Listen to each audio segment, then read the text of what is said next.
2024 లేదా 25లో డిగ్రీ లేదా బీటెక్ చదివారా? సాఫ్ట్‌వేర్ జాబ్ కోసం ఎదురు చూస్తున్నారా? అయితే కోడ్ జ్ఞాన్ 100 డేస్ కోర్సులో చేరండి. జాబ్ సాధించండి. నమస్కారం ప్రియా చౌదరి గారు. నమస్తే అమ్మా. మన చుట్టుపక్కల మనకు తెలిసిన వాళ్ళే చాలామంది ఉంటారు.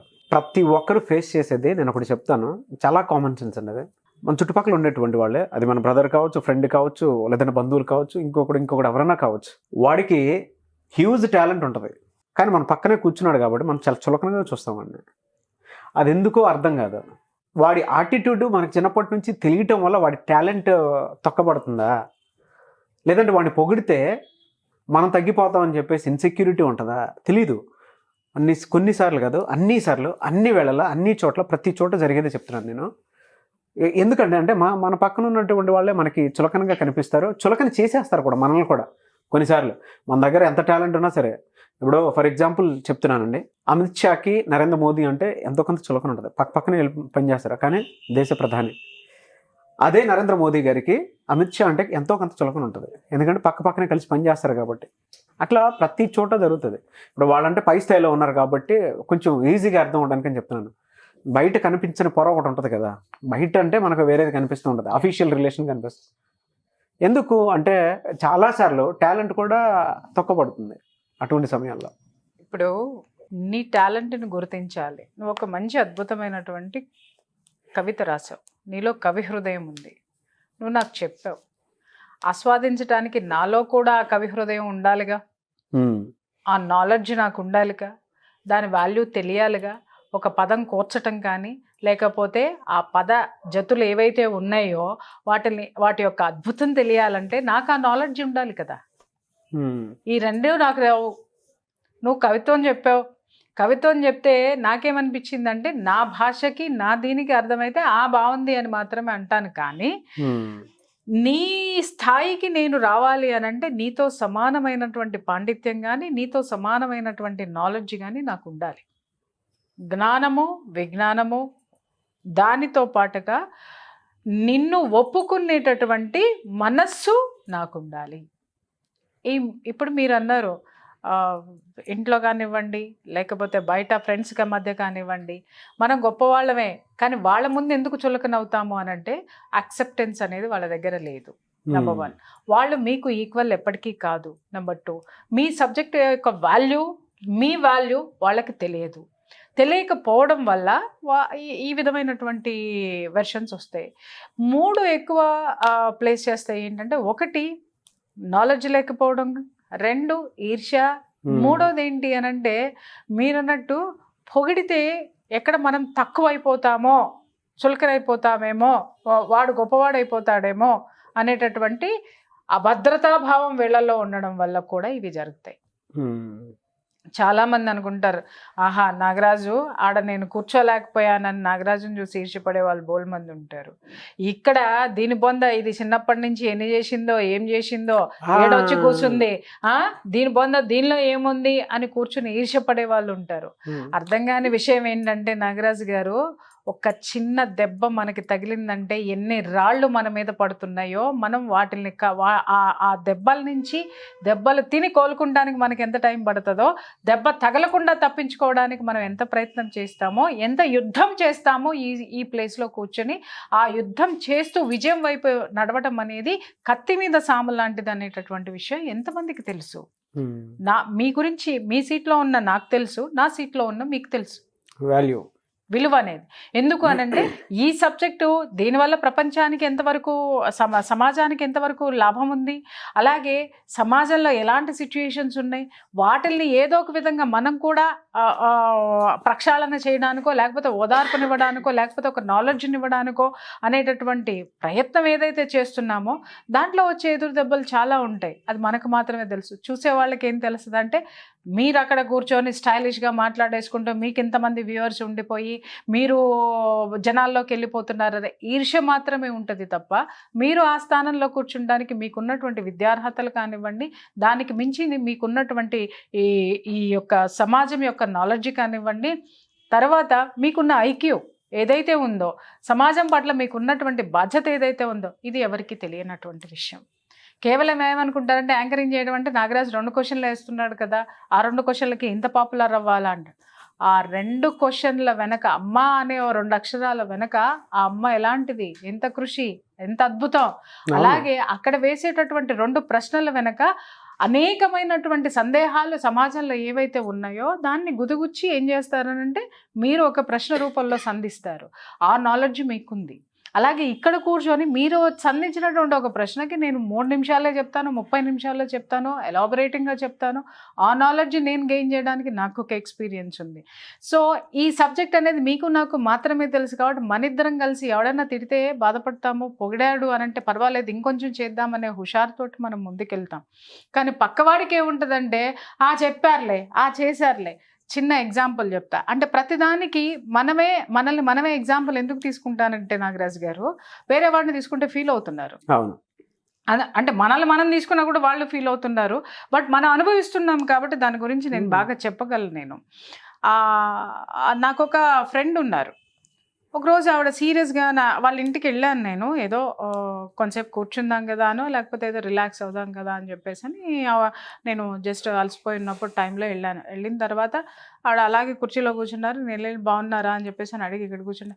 ఏమండి మమ్మ మీ వీడియోలు చూపించి చావు కొడుతుందండి, చూడు చూడు చూడు అని చెప్పేసి దేంటి అదిగో ఆ నిమిషంలో 12వ నిమిషంలో ఏ మాట చెప్పిందో విను, ఎంత అద్భుతంగా చెప్పిందో విను, ఏంటండి మాకు ఈ గొడవ అని నిజంగా చెప్తున్నా అసహ్యకరమైనటువంటి మొహం పెట్టుకుని అడిగింది ఆవిడ నన్ను. నేను ఆవిడ అజ్ఞానానికి బాధపడాలా, ఆవిడ అవమానించినందుకు నేను చిన్నబుచ్చుకోవాలా, లేకపోతే వాళ్ళ మదర్ నా మీద చూపించేటటువంటి అభిమానానికి నేను చేతులెత్తి మొక్కాలా? చెప్పండి. వాళ్ళ అమ్మకంటే ఈవిడ ప్రపంచాన్ని చాలా చూశాను అనుకుంటుంది, నాలెడ్జ్ చాలా తెలుసు అనుకుంటుంది, చాలా అద్భుతం అని అనుకుంటుంది. ఏమీ చదువుకోని ఆవిడ నాలో ఉన్నటువంటి నేను చెప్పేటటువంటి విషయాల్లో ఆవిడ ఒక నాలెడ్జ్ని వెతుక్కుంది, ఒక అద్భుతాన్ని ఆవిడ తెలుసుకుంది. అది తన పిల్లలకు కూడా చెప్పాలి అనుకుందో, లేకపోతే అదిగో నీ ఫ్రెండే ఇంత అద్భుతంగా మాట్లాడింది అనుకోవాలనుకుందో చూపించింది. ఈవిడికి ఈర్ష్య పుట్టిందో, ద్వేషం పుట్టిందో, చిరాకు వచ్చిందో దానికి నేను బాధ్యురాలని కాదు. కానీ నన్ను చూడంగానే నా దగ్గర ఎందుకు ఎక్స్ప్రెస్ చేసింది అంటే అక్కడ 2 విషయాలు మనకి స్పష్టమవుతున్నాయి. ఏంటి అని అంటే she not at all accept my popularity and my knowledge, వెరస్ నన్ను అలా స్వీకరించటము తను జీర్ణించుకోలేనట్టు, జనాలు నన్ను అంత బాగా స్వీకరించటం అనేది తను జీర్ణించుకోలేనటువంటి విషయం అనేది నాకు అర్థమైంది. ఇప్పుడు నేనేమనుకోవాలి, అరే నా ఫ్రెండ్ కదా, ఏది ఉన్నా షేర్ చేసుకుంటుంది కదా, నాతో బాగా ఉంటుంది కదా, తను కూడా బాగా ఇది చేస్తుంది కదా, ఇద్దరు ఒకేలా ఉంటున్నాం, ఒకటిగా ఉంటున్నాం కదా, ఈ మాట ఎందుకు మాట్లాడింది అనేటటువంటి బాధ నాలో మొదటిసారి వచ్చినా నేను అనలైజ్ చేయటం మొదలు పెడతాను. దేనికైనా సరే చూడండి, చాలామంది చాలాసార్లు నన్ను అంటారు, ఏమండి వాళ్ళు తిట్టినా కూడా మీరు ఎందుకు మళ్ళీ మాట్లాడుతున్నారు, వాళ్ళు అలా చేసినా కూడా మళ్ళీ మీరు హెల్ప్ ఎందుకు చేయడానికి వెళ్తున్నారంటే నాకంటూ ఒక విశ్లేషణ ఉంటుంది. వాళ్ళ అజ్ఞానమా, లేకపోతే వాళ్ళ అమాయకత్వమా, లేకపోతే ఇంకొకట అనేది నేను బేరీజ్ వేసుకుంటా. అప్పుడు అర్థమైంది ఏంటి అనంటే ఓకే, వీళ్ళ ఇంటికి నేను వస్తున్నాను కాబట్టి, వీళ్ళతో నేను స్నేహం చేస్తున్నాను కాబట్టి ఐఎమ్ నథింగ్. వాళ్ళు ఏమనుకుంటున్నారు, ప్రియా చౌదరి వాళ్ళతో ఫ్రెండ్షిప్ చేస్తుంది అని అంటే వాళ్ళు నాకంటే గొప్పవాళ్ళు కాబట్టి నేను ఫ్రెండ్షిప్ చేస్తున్నాను. They are zero. బట్ నేనెందుకు వాళ్ళకి విలువ ఇచ్చాను అనంటే, అరే పక్కింటి వాళ్ళనో, ఎదురింటి వాళ్ళనో, లేకపోతే నాకు దూరంగా ఉన్న ఫ్రెండ్స్ అనో, నాకు దగ్గరగా ఉన్న ఫ్రెండ్స్ అనో, ఒక మంచి వాళ్ళల్లో నేను ఒక మంచి మనస్తత్వాన్ని, ఒక స్నేహపూర్వకమైనటువంటి పిలుపుని, మాటని నేను చూశాను కాబట్టి నేను దగ్గర అయ్యాను. కానీ మీ యొక్క అస్తిత్వాన్ని మీరు బయట పెట్టుకున్న తర్వాత ఐ కాంట్ మూవ్. నేను ఫర్దర్గా నేను మీతో మూవ్ అవ్వలేను కదా. దాన్ని ఏమంటారు, ఇక్కడ మీరు అన్నారు మనకు బాధేస్తుందండి అని. బాధ వేయటం కాదు, వాళ్ళ యొక్క యాటిట్యూడ్ మనకు బయటపడిన తర్వాత మన జాగ్రత్తల్లో మనం ఉంటాం, మన గురించి మనం మాట్లాడకుండా ఉంటాం, మనం వాళ్ళ నుంచి ఎక్స్పెక్ట్ చేయకుండా ఉంటాం. నిజంగా మీరు అన్నట్టు ఒక్కొక్కసారి చూడండి నాగరాజు గారు, మనకంటూ ఒక సమస్య వచ్చింది అని అంటే ఎంత గొప్పవాడైనా, ఢిల్లీకి రాజైనా వాడికి సమస్య వచ్చింది అని అంటే ఫస్ట్ వాడు ఎవరితో చెప్పుకుంటాడంటే వాడు పిఏతో చెప్పుకుంటాడండి. ఇది వాస్తవం. అవును. వాడు పిఏతో మాట్లాడతాడు. ఏమని మాట్లాడతాడు, ఒరే నాయన నేను దేశానికి మంచి చేశాను కదా, పక్కనాడి మీద యుద్ధానికి పోయినాను కదా, లేకపోతే ఇంకోటి ఏదో చేశాను కదా, ఏంట్రా నా వాళ్ళే నన్ను విమర్శిస్తున్నారు, నా ఒక పార్టీలోనే పలానా ఇది చేస్తున్నారు, నేను ఎలా అవ్వాలరా అని అనుకుంటే ఇమ్మీడియట్గా పిఏ ఏమనుకుంటాడు అని అంటే, వారేని వీడి దగ్గర ఏం లేదు సరుకు, వీడు వేస్ట్, వీడు ఇది అని కాదు. ఆ టైంలో మన ఎనర్జీ లెవెల్స్ డౌన్ అయిపోతాయి నాగరాజ్ గారు. మనం ఎంత గొప్ప వాళ్ళమైనా మన ఎనర్జీ లెవెల్స్ డౌన్ అయిపోయి మన ఎదురుగుండా ఎవరుంటారో, మన కాన్సెప్ట్లో ఎవరుంటారో వాళ్ళకి మనం అటాచ్ అవుతాం. అవును, మనకి దగ్గర ఎవరున్నారో వాళ్ళకి అటాచ్ అవుతాం. మనకంటే నాలెడ్జ్ ఉన్న వాళ్ళు ఉంటారు కానీ వాళ్ళు దూరంలో ఉంటారు. బట్ మనకి దగ్గర ఎవరు ఉన్నారో, వాడు పనోడా లేకపోతే ఇంకొకటా మనం చూసుకోము. ఇమ్మీడియట్గా వాళ్ళ దగ్గర ఓపెన్ అయిపోతాం. వాళ్ళు మనకి మంచి ఫ్రెండ్స్ అనుకోండి, మనకి మంచి జరుగుతుంది. లేదు వాళ్ళలో ఇంకొక కోణం ఉందనుకోండి, ఆ కోణం బయటపడుతుంది. బయటపడిన తర్వాత మనకి బాధ అనిపిస్తుంది తప్ప చివరికి ఏది ఎలా ఉండాలో, ఎవరిని ఎక్కడ పెట్టాలో, ఎలా ఉండాలో మనం నేర్చుకోవాల్సినటువంటి పాఠం. ఎప్పుడు కూడా ఒక కుటుంబంలో మనకు గుర్తింపు ఉండదు సార్. మా కుటుంబమే తీసుకోండి సార్, ఎవడు అంతే అక్కడ ప్రామిస్ గా చెప్తున్నాను, ఉన్న వాస్తవం చెప్పడం నాకు అలవాటు. ప్రతి కుటుంబంలోనూ జరుగుతుంది. ఫర్ ఎగ్జాంపుల్ ఎవరి కుటుంబం ఇప్పుడు మనం చర్చించుకునేది అదే. అస్సలు అదే నేను బయటకు వెళ్ళానంటే గబగబా నా కోసం 100 మంది వస్తారు, 100 సెల్ఫీలు దిగుతారు, తర్వాత నన్ను పొగుడుతారు, వాళ్ళ కన్నీళ్ళు చెప్పుకుంటారు, అన్ని చెప్పుకుంటారు. కానీ బట్ మా కుటుంబంలో నేను అట్లా ఎవరి మా సొంత రక్త సంబంధాలే నేను చెప్తున్నా, లోపలికి అడుగు పెట్టానంటే ఒక సెటైర్ వచ్చేస్తుంది నా మీద, ఒక సెటైర్ వచ్చేస్తుంది. అంటే మనసు ఇట్లా ఇరిగిపోతుంది. వాళ్ళు పెట్టే అన్నం కూడా నాకు తినబుద్ధి కాదు, తింటా కానీ మనసులో గుచ్చుకుంటుంది అనమాట. ఆ బాధించటం అనేది వాళ్ళకి తెలుసు. ఆ బాధ ఎక్కడి నుంచి వస్తుందంటే వాళ్ళు నన్ను నా యొక్క యాటిట్యూడ్ని డైజెస్ట్ చేసుకోలేనటువంటి మనస్తత్వాలు వాళ్ళకు ఉన్నాయి. సో దిస్ ఈస్ నా ప్రపంచంలో వీళ్ళున్నారు, బట్ వీళ్ళే నా ప్రపంచం కాదు కదా. సో నాకంటూ ఎలాబొరేటింగ్ ప్రపంచం ఉంది. సో నన్ను గుర్తించలేని వాళ్ళు దురదృష్టవంతులు తప్ప నేనైతే కాదు కదండి. ఇన్ని వందల, నువ్వు నా ఇంట్లో ఎంతమంది ఉన్నారండి? తిప్పి కొడితే 10 మంది లేరండి.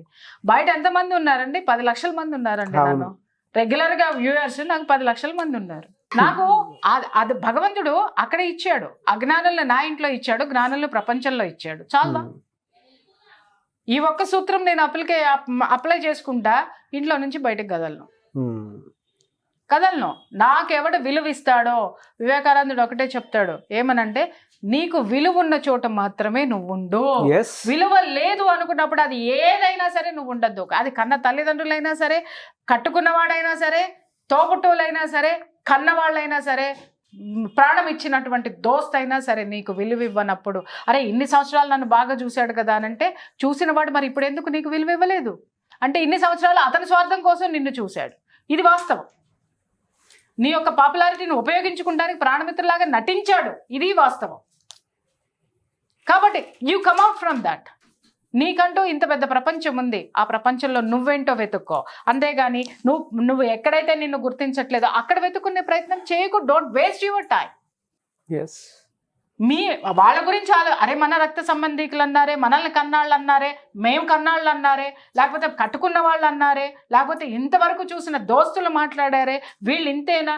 Don't waste your time. వాళ్ళేంటో మీకు ఓపెన్ అయిన తర్వాత మీకంటూ ఒక ప్రపంచం అనేది ఈ సువిశాల భారతదేశంలో లేదా సువిశాల ప్రపంచంలో కోట్ల మంది ఉన్నారు. వాళ్ళు మిమ్మల్ని స్వాగతిస్తున్నారు. ఆ స్వాగతించే చోటుకి మీరు వెళ్ళండి. కొంతమంది ఆత్మ బంధువులు రెడీగా ఉన్నారు. వాళ్ళు మన కోసం ఏమైనా చేయడానికి సిద్ధంగా ఉన్నారు. వాళ్ళందరూ ఉన్నప్పుడు ఏం చేసినా తప్పు పట్టే వాళ్ళు వీళ్ళు మీకెందుకండి?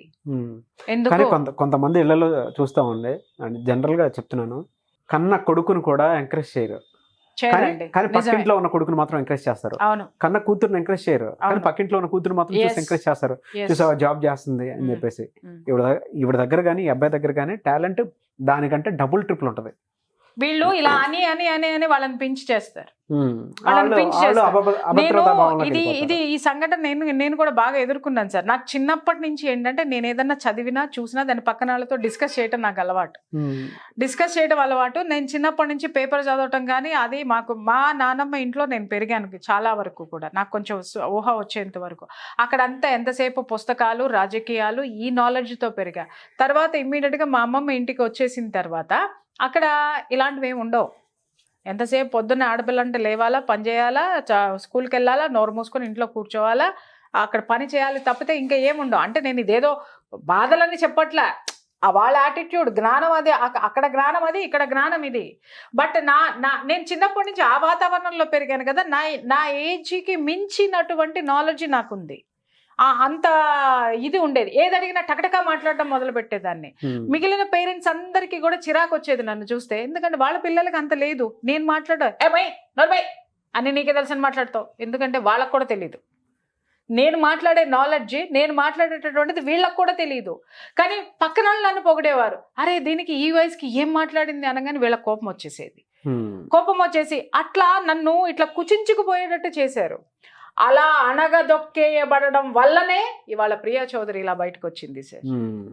ఎప్పుడు కూడా అణిచివేసే ప్రయత్నం ఎవరూ చేయకండి. మీ పిల్లల్లో ఉన్న టాలెంట్ని కానివ్వండి, ఫ్రెండ్స్లో ఉన్న టాలెంట్ని కానివ్వండి, అది ఏదో ఒక రోజు పోక్రాన్ లాగా బరస్ట్ అవుతుంది. దానివల్ల ఆ వేడిలో కానీ ఆ పవర్లో కానీ మీరే కొట్టుకుని పోతారు. గిల్ట్ తో చచ్చూరుకుంటారు. అది తర్వాత గిల్ట్ కొట్టుకుపోతారు సార్. సరే ఏం చేస్తారో అది తర్వాత సంగతి. కొట్టుకునే వానిష్ అన్నమాట, అంతే. ఎప్పుడైనా సరే గుర్తుపెట్టుకోండి, ఒకళ్ళని మనం అవమానిస్తే ఆ అవమానాన్ని వాళ్ళు టైం వచ్చినప్పుడు డెఫినెట్ గా చూపిస్తారు. ఇంకొక విషయం కూడా గుర్తుపెట్టుకోండి, మనకంటే నాలెడ్జ్ ఉన్న పర్సన్స్ని ఇమ్మీడియట్ గా మన పాకెట్లో వేసి పెట్టుకోవాలి. నాగరాజ్ గారు ఫ్రెండ్ని చేసుకోవాలి. ఎందుకంటే వాడి వల్ల మనకి జ్ఞానం వస్తుంది, మనం జ్ఞానవంతులం అవుతాం. అంతేగాని వాడిని దూరం చేసేసుకుని ఎదవలతోటి నువ్వు ఫ్రెండ్షిప్లు చేసి ఎదవతనాలు పోయావు అనుకో, నువ్వు ఇంకా కిందకే పోతావు, వాడు పోవాల్సింది పోతాడు. ఎందుకంటే వాడు ఎత్తుకునే మెట్లు, వాడు పైకి వెళ్ళే మెట్లు ఎత్తుకుంటాడు, నువ్వు దిగజారే మెట్లు నువ్వు దిగే మెట్లు ఎత్తుకొని దిగజారుతున్నావు. ఇది ఎదుగుతుంది, ఇది తగ్గుతుంది. ఆ లక్షణాలు గమనించాల్సినటువంటి అవసరం ఉంది. ఆ ప్రమాదం కూడా ఉంది. ఇంకా కొన్ని చోట్ల పిల్లలు తల్లిదండ్రుల్ని చూడకపోవడం కూడా ఇది కారణం. ఇదొక కారణం. తర్వాత అక్క చెల్లెళ్ళు కానీ, అన్నదమ్ములు కానీ, లేదా అన్నా చెల్లెళ్ళు కానీ విడిపోవడానికి కానీ, వాళ్ళని వాళ్ళు ఇది చేసుకోకపోవడానికి కానీ, ఒకళ్ళకొకళ్ళు శత్రువులు అవడానికి కూడా కారణం ఇదే. ఒకళ్ళ యొక్క ఉన్నతిని ఇంకొకళ్ళు యాక్సెప్ట్ చేయకపోవడం, గుర్తించకపోవడం. సరే గుర్తించకపోయినా పర్వాలేదు సార్, యాక్సెప్ట్ చేయకపోయినా పర్వాలేదు సార్, కానీ విమర్శించడం అనేది ఉంటుంది చూసారా థర్డ్ పర్సన్ దగ్గర. ఇవాళ నువ్వు విమర్శించావు, రేపొద్దున తెలీదా వాళ్ళకి నువ్వేం విమర్శించావు అనేది? అది నీ దగ్గరికి రాదా? వచ్చిన రోజున నువ్వు ఏ సమాధానం చెప్తావు? కొంతమంది అయితే భార్య దగ్గర నిజంగా చాలా మంచి టాలెంట్ ఉంటుందండి, కానీ భర్తలు యాక్సెప్ట్ చేయరు. నాకంటే ఎక్కడ ముందుకు వెళ్ళిపోతుందనో, లేదంటే ఇప్పుడు అవసరం లేదనో. ముందుకు కాదు సార్, భార్య అంటే బానిస. భార్య అంటే కాలు కింద చెప్పు, చెప్పు కింద తేలు, చిన్న చూపు. ఇలాంటి భర్తలందరికీ అర్థం కానటువంటి విషయం ఏంటంటే, మహానుభావులారా, మీ భార్య గొప్పతనం ఏదైనా ఉంది అంటే ప్రపంచానికి చాటి చెబితే సంఘం బాగుపడుతుంది, సంఘాన్ని బాగు చేస్తారు వాళ్ళు. సంఘంలో ఒక ఐడెంటిటీగా ఉంటే నీ మనవళ్ళు, నీ మనవరాళ్ళు, నువ్వు కూడా ఒక ఐడియల్ పర్సన్గా నువ్వు ఉంటావు. ఈ భర్తలు గుర్తించరన్నారు కదా, వీళ్ళకి చదువు సంధ్యలు ఉండవండి. ఒకవేళ ఉన్నా కూడా వీడి భయం వీడిది ఏంటి అని అంటే, పక్కనే వచ్చి భార్యకి నమస్కారం పెడితే వీడు కుచించుకుపోతాడు. ఎందుకో నాకు అర్థం కాదు. ఎందుకు అనంటే, నీ మీద నీకు విశ్వాసం లేదా? అంత నాలెడ్జ్ ఉన్న భార్య నిన్ను చేసుకుంది అంటేనే నీకెంత విలువ ఇచ్చినట్టు.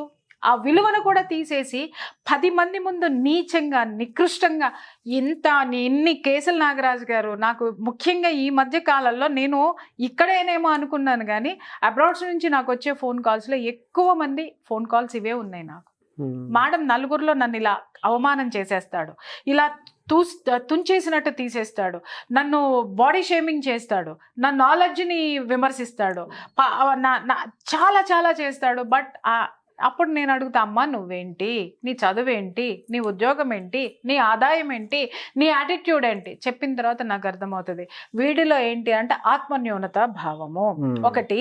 రెండోది ఏంటంటే, ఈ దరిద్రుడనే తిడతాను సార్, మీరు ఏమన్నా అనుకోండి, కానీ ఈ దరిద్రుడికి భార్య మీద కూడా చివరికి ఈర్ష్య.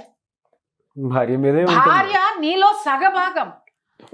ఒకటి, ఇప్పుడు భర్తల్ని తొక్కేసి నీచంగా మాట్లాడేసి నీచం చేసి బయటికి వెళ్ళిపోయి ఇంకొకళ్ళతో తిరిగేసి ఇంకొకళ్ళతో ఎఫ్ఐఆర్లు పెట్టేసుకున్న భార్యలు ఉంటారు చూసారా, అలాంటి వాళ్ళని చూసి కూడా వీళ్ళు నేర్చుకోవాలి ఏంటంటే, నా భార్య నాకు విలువనిచ్చి నా కింద పడి ఉండి ఇంత గొప్పదైనా సరే నాకు ఇంత విలువ ఇస్తుంది అనేటటువంటి జ్ఞానం వీళ్ళకి చచ్చినా కూడా పుడకలతో ఒకటి కూడా రాదు సార్.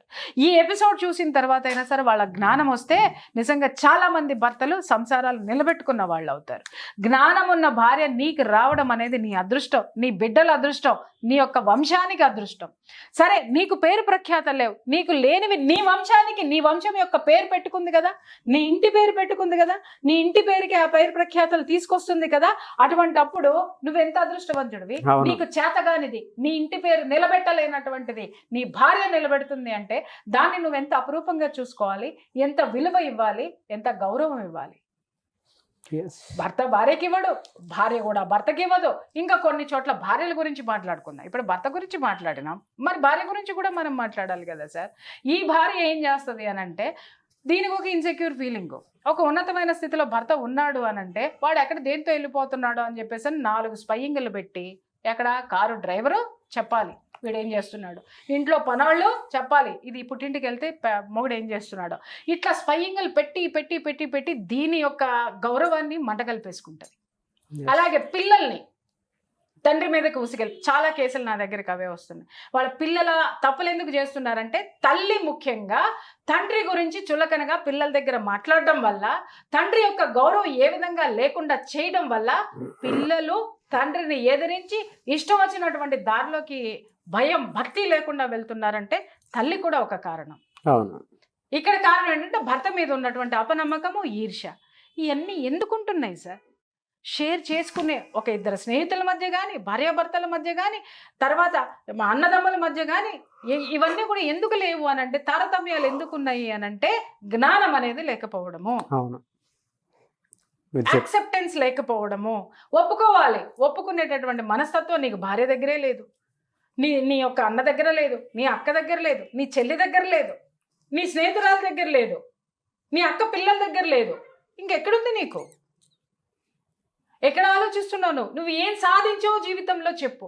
నీ ఇంట్లో ఒక ఐడియల్ పర్సన్ ఉన్నారు అనంటే వాళ్ళని ఎంత జాగ్రత్తగా కాపాడుకుంటే నువ్వు నీ కుటుంబానికి కూడా అరే మా కుటుంబంలో పలానా వాళ్ళు ఉన్నారని గర్వంగా చెప్పుకున్నావంటే సమాజంలో నీకు కూడా ఒక గౌరవం వస్తుంది. నువ్వు నీ కుటుంబంలో ఉన్నటువంటి మనిషినే నువ్వు 4 దగ్గర నవ్వుల పాలు చేసుకుంటూ నానా విధాలుగా నువ్వు చేసుకుంటూ పోతే చివరికి నీ స్థాయి ఏంటి చెప్పు. నువ్వు ఎంత కష్టపడితే ఆ స్థాయికి వెళ్తావు. నువ్వు ఒక రోజు చెప్పొచ్చేమో మైనస్లు, 2 రోజులు చెప్పొచ్చేమో మైనస్లు, నిజం అనేది ఏదో ఒక రోజు నిలబడుతుంది కదా. ఎస్, అది గుర్తుపెట్టుకోవాల్సినటువంటి అవసరం. డెఫినెట్గా అండి. ఈ వీడియో చూసిన తర్వాత అయినా సరే భర్తలు భార్యలను గౌరవించాల్సినటువంటి అవసరం చాలా ఉంటుంది. ఎందుకంటే మన చుట్టుపక్కలే ఉంటారు, మన పక్కనే ఉంటారు, వాళ్ళకి టాలెంట్ చాలా ఎక్కువగా ఉంటుంది. కానీ గుర్తించాల్సిన అవసరం కూడా మీకుంది. ఎప్పుడు జ్ఞానే నాగరాజు గారు వాడిని ఎవ్వడు మొగుడు గాని మొగుడిని పెళ్ళాం గాని పెళ్ళాం మొగుడిని గాని స్నేహితురాలని గాని స్నేహితురాలు ఇంకో స్నేహితురాలని గాని అక్క చెల్లిని గాని చెల్లి అక్కని గాని తమ్ముడిని అన్నని గాని అన్న తమ్ముడిని గాని ఎవరైనా సరే వాడు ఒక జ్ఞానే. వాడు జ్ఞానంతోనే ఆలోచిస్తాడు. వాడు జీవితాంతం వాడు హీరోనే, అది హీరోయినే, అంతే. కొంతమంది పిల్లల్ని కూడా మీ ఇంట్లోనే టాలెంటెడ్ చాలామంది ఉంటారు. కొంచెం ఒక స్టెప్ వెనక్కి వెళ్ళి ఆలోచించి వాళ్ళని ఎంకరేజ్ చేయడం స్టార్ట్ చేయండి. అప్పుడు తెలుస్తుంది వాళ్ళ వాల్యూ, వాళ్ళలో ఎటువంటి టాలెంట్ ఉంది, ఏం చేస్తున్నారు, ఏ విధంగా ముందుకెళ్తారు అనేటువంటిది మీరు వాళ్ళని తెరిచి చూస్తే తెలుస్తుంది తప్ప ఉన్నారు కదా అని చెప్పేసి ఎలా పడితే అలా మాట్లాడేయద్దు. సింపుల్ క్వశ్చన్ నాగరాజు గారు, మా అమ్మాయి ఒక మాట అడిగింది నన్ను, మేమేమవ్వాలో మీరెందుకు డిసైడ్ చేస్తారు? మేమేమవ్వాలో మమ్మల్ని అడగండి. మాతో మీరు ఒక రోజు 1 గంట కూర్చుని ఆడితేనో మాట్లాడితేనో పాడితేనో మాతో మమేకం అయితే కదా మా టాలెంట్ ఏంటో మీకు తెలుస్తుంది. మా అమ్మాయి నుంచి నేను చాలా నేర్చుకుంటాను సార్. నిర్మోహమాటంగా చెప్తుంది. అది ఏ సమాధానమైనా అక్కడ ఎక్కడ భయపడే ప్రశ్నే ఉండదు. ఎవరికి భయపడదు? నాకు భయపడదు, వాళ్ళ నాన్నకి భయపడదు. ఎందుకు భయపడాలమ్మా? నేను మాట్లాడింది ఏమన్నా తప్పుందా? మీ తప్పుల్ని కప్పిపుచ్చుకోవడానికి మమ్మల్ని ఎందుకు అరుస్తారు? It's true. అవును అవును. నాకు నిజంగా షాకింగ్. మా అమ్మాయి నన్ను కంట్రోల్లో పెడుతుంది, దట్స్ ఇట్. నేను గర్వంగా చెప్పుకుంటాను ఆ విషయాన్ని. Great. Thank you so much Priya Chaudhary garu. Thank you. చూసారు కదండి వీడియో. ఈ వీడియోపై మీ అభిప్రాయాన్ని కామెంట్ రూపంలో తెలియచేయండి. అండ్ ఈ వీడియో చూసిన తర్వాత గొప్పవాళ్ళు చాలామంది ఉంటారు. ఏ విషయంలో ఏ విధంగా మీరు తొక్కపడ్డారు అనేది కూడా కింద కామెంట్ బాక్స్లో మీరు పోస్ట్ చేస్తే ఈ వీడియో చూసిన తర్వాత కొంతమంది ఇన్స్పైర్ అయ్యి కూడా సో మాకు ఈ విధంగా జరిగింది, స్టిల్ వీఆర్ ఫేసింగ్, లేదంటే ఇప్పుడు మేము మా ఆటిట్యూడ్ కానీ మేము కానీ మొత్తం మారిపోయి ఉన్నాము, సో ఇటువంటి నేను కూడా ఫేస్ చేశాను అనేటువంటి అనుభవాలు ఏమైనా మీరు పంచుకోవాలి అనుకుంటే కింద కామెంట్ బాక్స్లో పోస్ట్ చేయొచ్చు. అండ్ దాంతోపాటు మీకు ఏదైనా ఇటువంటి ప్లాట్ఫామ్ మీద మీరు కూడా మాతో పాటు కలిసి వీడియో రూపంలో కనుక ఒక ఇన్స్పైరింగ్ వీడియో లాగా చెయ్యాలి, మాతో పాటు మిథునం ప్రోగ్రాంలో పార్టిసిపేట్ చేయాలి అనుకునేటువంటి వాళ్ళు స్క్రీన్ మీద కనిపిస్తున్నటువంటి మెయిల్ ఐడికి మీరు మెయిల్ చేయొచ్చు. లేదు డైరెక్ట్గా మెయిల్ ఐడి కూడా చేసుకోలేము అని అంటే మిస్టర్ నాగ్ అఫీషియల్ అని నా ఇన్స్టాగ్రామ్ ఐడి ఉంది. అందులో ప్రతి దానికి సంబంధించినటువంటి మీరు పోస్ట్ చేయొచ్చు.